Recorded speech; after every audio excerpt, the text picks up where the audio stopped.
I'm Chris Carter of the Locked On Steelers podcast. Now that the Steelers have Russell Wilson and Justin Fields, there are some who might say Kenny Pickett wasn't given a fair chance. Is that true? That might not be the biggest issue, but I think exploring that requires us to look backwards, and doing so at those factors might help remind us of how the Steelers must move forward to get the quarterback position right for the future. That and more here on the Locked On Steelers podcast. Let's get into it. You are Locked On Steelers, your daily Pittsburgh Steelers podcast, part of the Locked On Podcast Network, your team every day.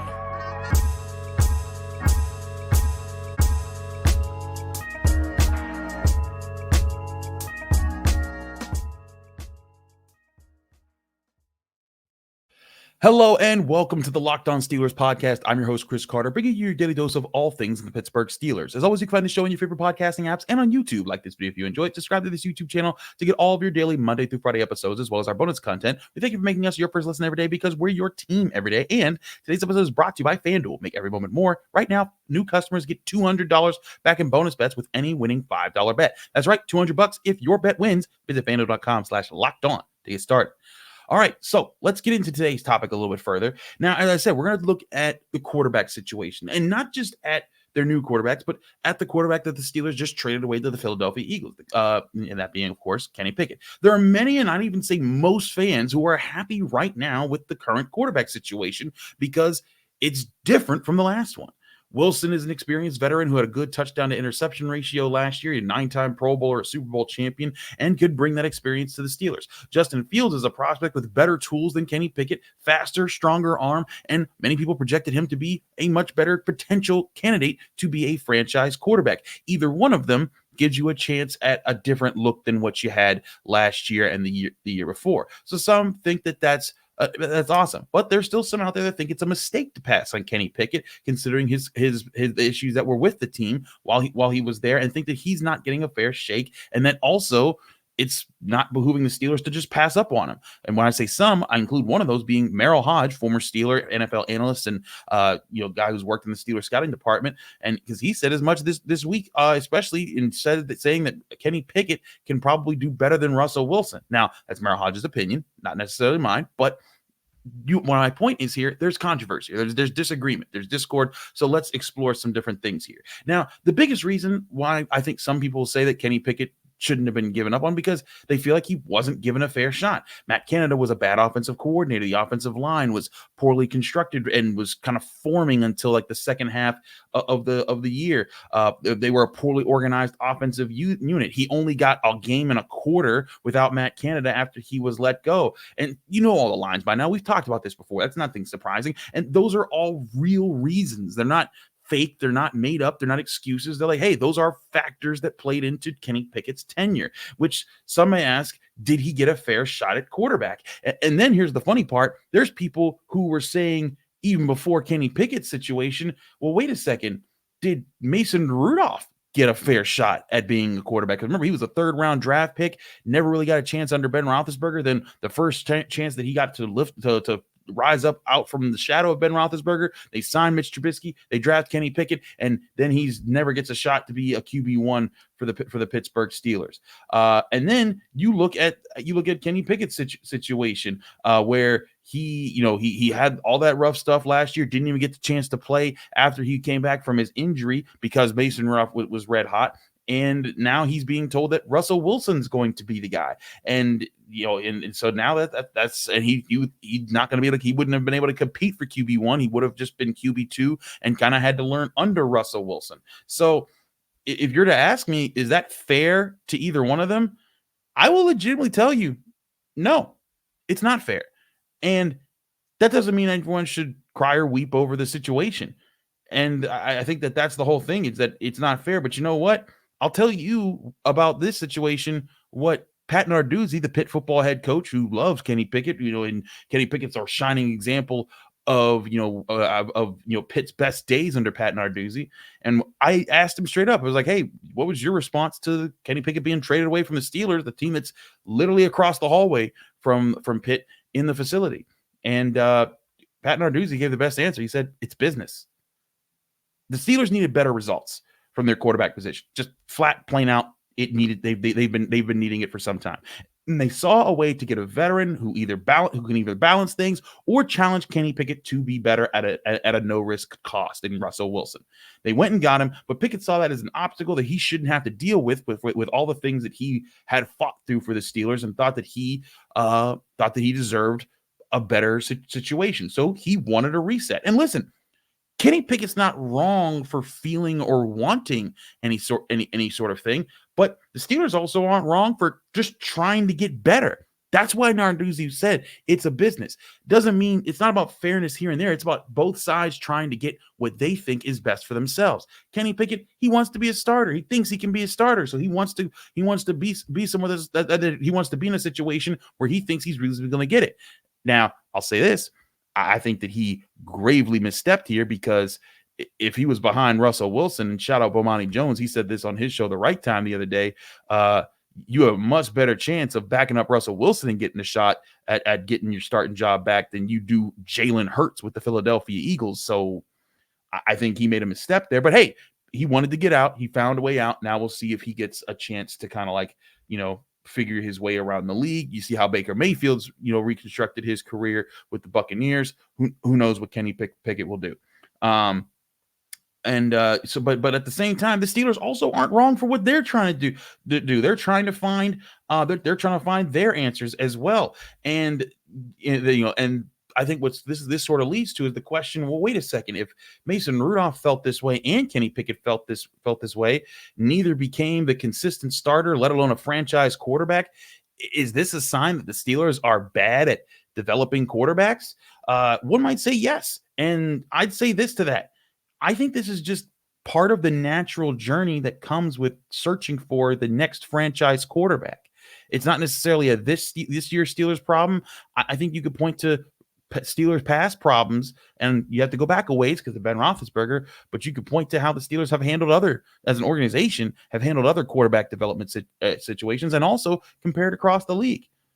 Let's go back to the biggest name quarterback that the Steelers had before Ben Roethlisberger, because Ben Roethlisberger is a different story. He was a franchise quarterback. They drafted him to be the franchise quarterback. He came in on a rookie team, was played to the style of that team, and there were several stages of development. There's what he did for Cowher. There were the early years with Tomlin. There were the Haley years with Tomlin, and those kind of you saw different spurts of growth for Ben Roethlisberger in his career in those times, and the Steelers handled those well.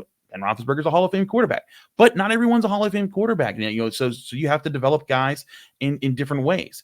So you look at that situation and you say, okay, let's go back to the next guy before him, and that guy would be Cordell Stewart. And if you look at Cordell Stewart, he had a great year in 1997 when he was the Steelers quarterback that year, but was forced to play a system that wasn't necessarily suited to his strengths. As we've talked, as a lot of people say, hey, in today's NFL, Cordell Stewart would be like Lamar Jackson. He would be making play after play. He'd be a superstar type of player, and he would be allowed to do more of the things that he was very good at, which is running the ball with using his legs more, finding more innovative ways to combine his skills and fit it within an NFL offense. Whereas Bill Cowher wanted him to be a pocket passer, wanted him to be this traditional role of a quarterback, and it just didn't fit. And Cordell Stewart, if you go back after 97, after he led them to an AFC championship game where they lost to John Elway and the eventual Super Bowl champion Denver Broncos, after that, Cordell Stewart was getting benched for Mike Tomczak, for Kent Graham, who is the worst Steelers quarterback that I've ever seen in my life. And then eventually he earns his spot back in the late 2000, it's the second half of the 2000 season. And then in 2001, he has a resurgence. The Steelers go 13-3, and he's every bit a part of that. But then at the end of that season, they lose the Patriots in the AFC Championship. The start of 2002, Cordell Stewart has some struggles. He gets benched for Tommy Maddox, never gets a chance to be started again. And Tommy Maddox was fine for a couple games until people realized, wait a second, if we blitz him, he's toast.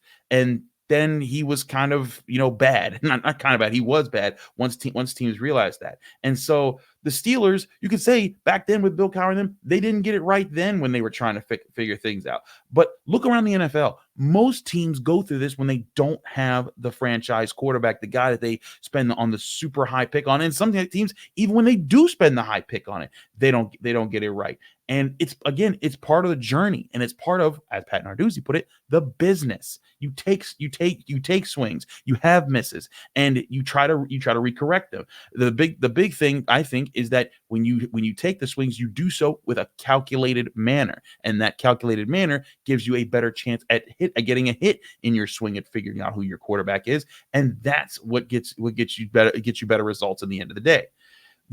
If you look at the situation the Steelers have been in, how do they avoid this being a recurring problem, what they've had with Kenny Pickett and Mason Rudolph, for Justin Fields, or whoever they choose to be their next shot at being a franchise quarterback?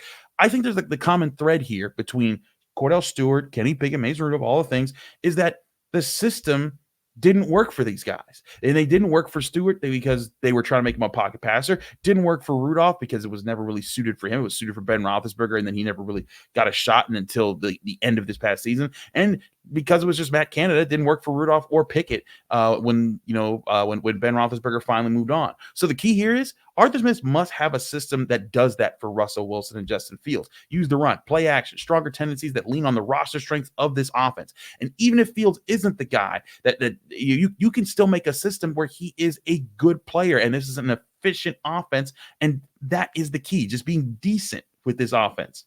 Remember going into last season how we kept saying we were talking about how all the Steelers offense needed to do was just be for this team to be a real challenger. This offense just needed to be middling. It just needed to be like rank around 16th, like right in the middle of the NFL, and this as a scoring offense and the other major categories. And then this team will be really good with the defense that it has.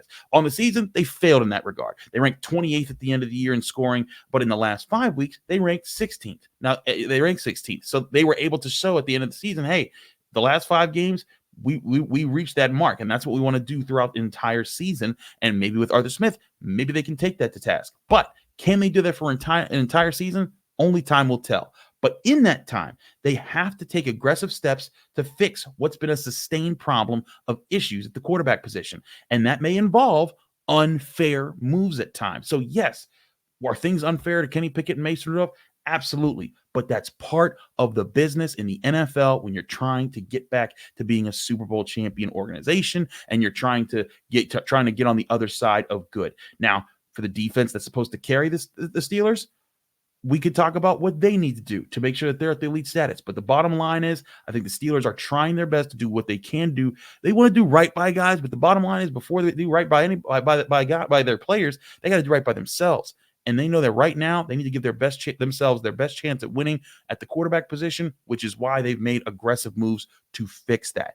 Now, what moves can they do to help keep boosting up the defense to make them an even better unit next year? Because again, even if Russell Wilson, Justin Fields, whoever's quarterback play well, the Steelers still need his defense to play at a high level.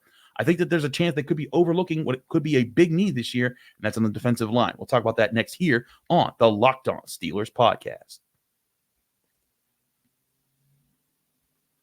But first, I want to remind you this show is sponsored by BetterHelp Therapy Online. What's the first thing that you do if you had an extra hour in your day? Maybe you go for a run, read a book, or be there for a friend. What about being there for yourself, though? That's where therapy comes in, because therapy can help you find what matters most to you so that you can prioritize doing more of that. I benefited from help in my life with the help of a good therapist who helps me sort out most important things so that I can try to stay balanced every single day. If you're thinking of starting therapy, this is your time to give BetterHelp a try. BetterHelp knows life can be busy and stressful, so it's designed to be suitable to your schedule. That all you have to do is just fill out a brief questionnaire to get matched with a licensed therapist and switch therapists at any time for no additional charge. Learn to make time for what makes you happy with BetterHelp. Visit BetterHelp.com/LockedOn to get 10% off your first month. That's BetterHelp, HELP.com/LockedOn.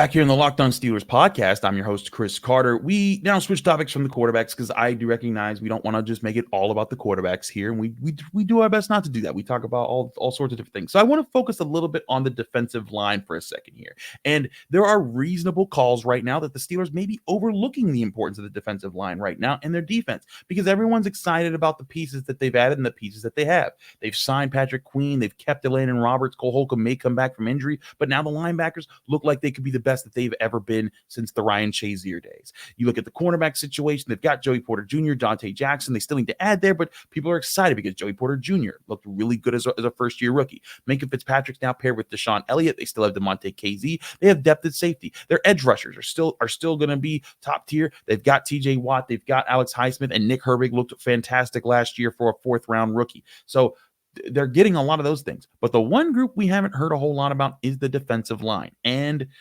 kind of reasonably so, right? Because the defensive line, the biggest thing they had going for them last year was Keanu Benton. Now, I will say this, Keanu Benton, I think, doing an all right job. And I think that he's a good sign for the future that the Steelers need to have in the middle of their defense. But he needs help there. And the Steelers have invested quite a lot of salary cap space into making that help be there. Cam Hayward is a $22.4 million cap hit next year. Larry Ogunjobi is a $13.2 million cap hit. So you're talking about $35.6-ish million tied up in your top two paid defensive linemen. And they need to produce better than they did last year. Now, again, Cam Hayward was injured all season.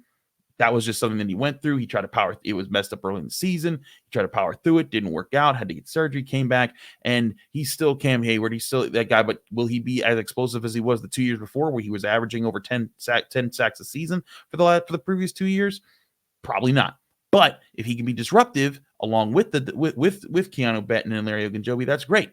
But the question is, though, is that, Cam Hayward, he's up there. He's not getting up there. He is up there. Larry Ogunjobi's getting up there. So the Steelers need answers. They need to find ways that they can boost their defensive line, and that may cause the Steelers to dip at the defensive line in this draft class. Because when you look at the prospects list, it's not a year where there's like a Jalen Carter right at the top who people are thinking about passing on. There's a couple first round guys, a few second round guys, and then it starts to get a little bit blurry.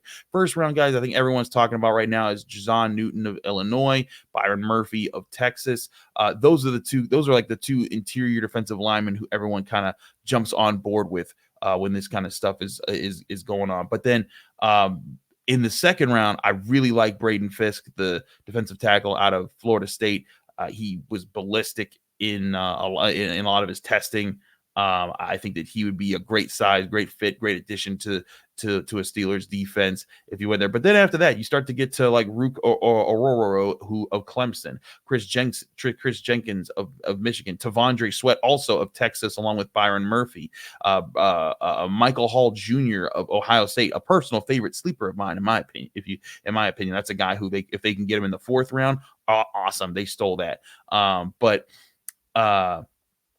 the question is, do you need to invest there where you have other issues right now? And part of the other issues are, about completing the cornerback room. They still need an official slot cornerback.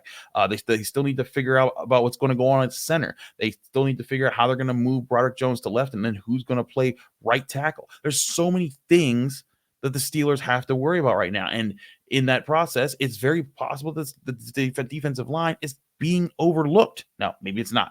Maybe they have some grand plan and we just don't know about it. But as it stands right now, I think that they still need help in that department. And if they can find that help in the draft, more power to them. And I think that there's some guys that would be really awesome,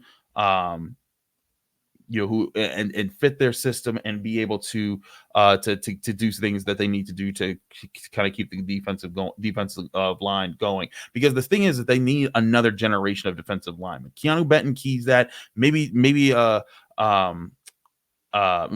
he's able to lead. Maybe the Steelers are able to find more answers in the long run. With like him and DeMarvin Leal, or maybe they find another guy in this draft to pair with him, and that becomes the 1-2 punch in the middle of the Steelers defense on the defensive line. And let's also acknowledge that like the Steelers defensive line, when the Steelers have been really good, the defensive line's been really good, just historically. So if I'm the Steelers, I'm trying to make sure that defensive line can be really good again. And maybe there's something we don't see, and they will be really good. Maybe I'm wrong here, but I feel like the defensive line needs more investment soon.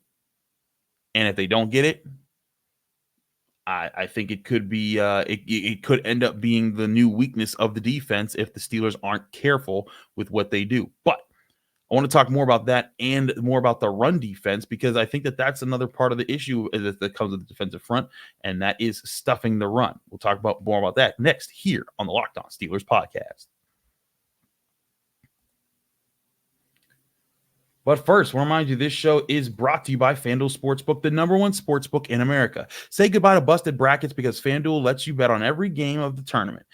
Whether you're betting on a big upset or on a 1 seed, it's time to go dancing on America's #1 sportsbook. Right now, new customers get $200 in bonus bets back if your first bet of $5 or more wins. That's right, $200 to use on point spreads, money lines. You can even pick who's going to win it all. Just visit FanDuel.com/lockedon and get a bet and bet on college hoops until they cut down the nets. That's FanDuel.com/lockedon for all new customers to get $200 back in bonus bets if your first $5 bet or more wins on FanDuel, America's #1 sportsbook.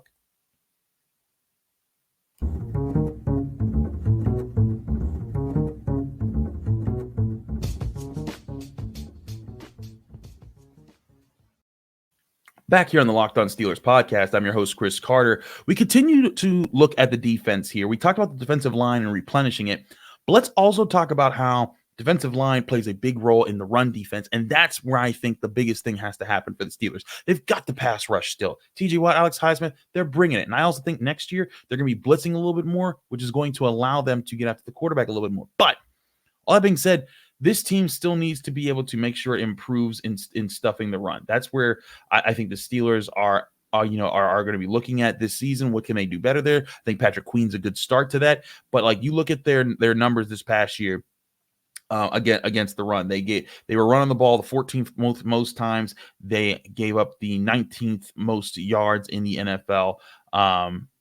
And I think that's not bad. But with this defense, the offense can be not bad, right? The offense can afford to be not bad. The Steelers defense has to be the group that kind of sets the tone, sets the callus, and is like, hey, this is the schedule that we're on. This is what we're doing here. And I think that's what the defense has to be. And so part of that is making sure the D-line is solidified, and also making sure that you can take away the run consistently.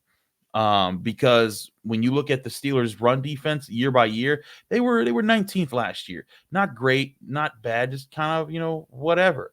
Now the year before, in 2022, they were 9th in run defense. And I was like, also don't want to get, I almost want to see how that grows. But that was coming off of course, in 2021, where they ranked dead last in rushing defense. And that was kind of an anomaly situation, because they gave up the 11th most rushing yards in the NFL the year before that in 2020. So really, you're looking at like one really bad year where the Steelers ranked at the bottom, and now like they're kind of figuring things out as far as how they're going to try to set up the defense, get the run defense going, and part of that's going to require, I think, figuring out what were the problems. Now, for years, the problem was the linebacker position, because when Ryan Shazier went down, they needed Devin Bush. Devin Bush was good for like the first year and a half before he got injured. And then when he came back, he was just never the same again. But still, you could have guys playing those positions and play their jobs well and still not be good at the whole job of having a great run defense. But I think what the Steelers have to do is, when you look at the linebacker situation, that's gotten better. Patrick Queen can play downhill. Landon Roberts can play downhill. But looking at the rest of the defense, the defensive line could help a bit more. And that's where I think that you're looking for opportunities for guys to win off double teams at the line of scrimmage. You're looking for guys who are going to keep the game in front of them, keep the other team from running the ball.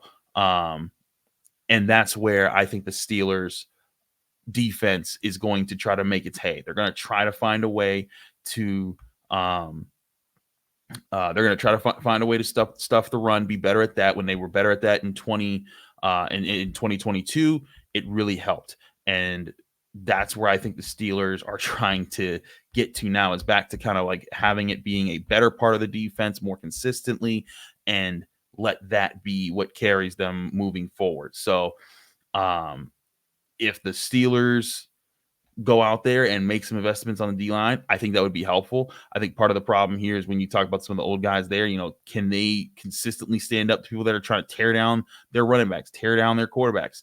That's a lot. It's a lot to ask, but I do think it's something that's doable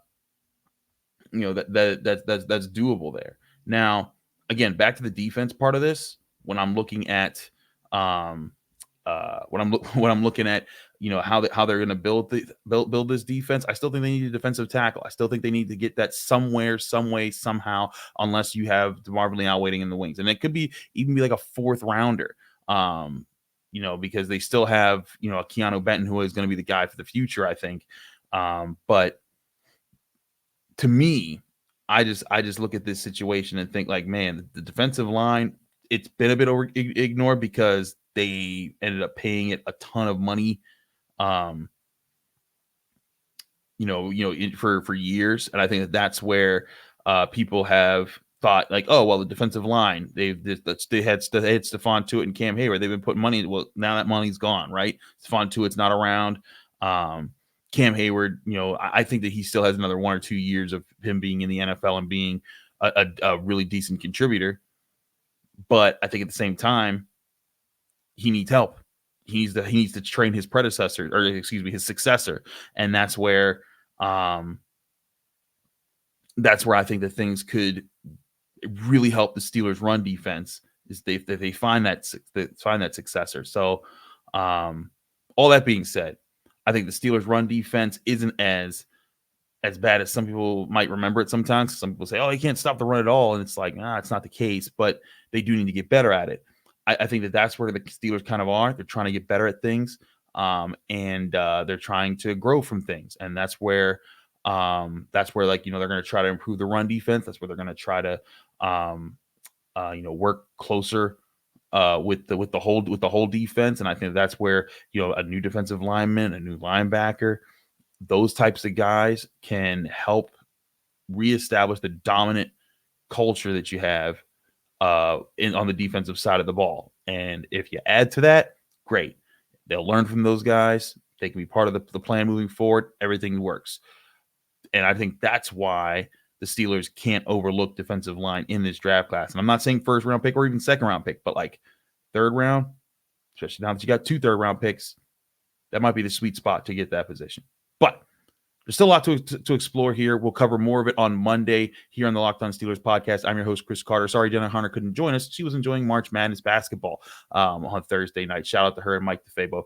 But we appreciate their time as always. I was covering those games, and I got back here, recorded this show, and putting it out to you. So it's been a lively week. We'll see what happens over the weekend. If we have any unexpected happenings, you will have an emergency podcast. Don't worry, because I'll be here in Pittsburgh. But we want to just thank everyone for tuning in to the Locked On Steelers podcast every day, Monday through Friday, here on your favorite podcasting apps and on YouTube. Like this video if you enjoy it. Subscribe to this YouTube channel to get all of our daily Monday through Friday episodes, as well as our bonus content. Again, find me at the Pittsburgh Post-Gazette, post-gazette.com. I'm Chris Carter. Follow me on Twitter and Instagram at Carter Critiques. Back Monday on Mock Draft Monday. Be sure to look for the Mock Draft Monday posts on the Locked On Steelers Facebook group and on my Twitter at Carter Critiques. Get it either way, you're in. It'll be a lot of fun. Thanks again, everybody. See you again Monday here on the Locked On Steelers podcast.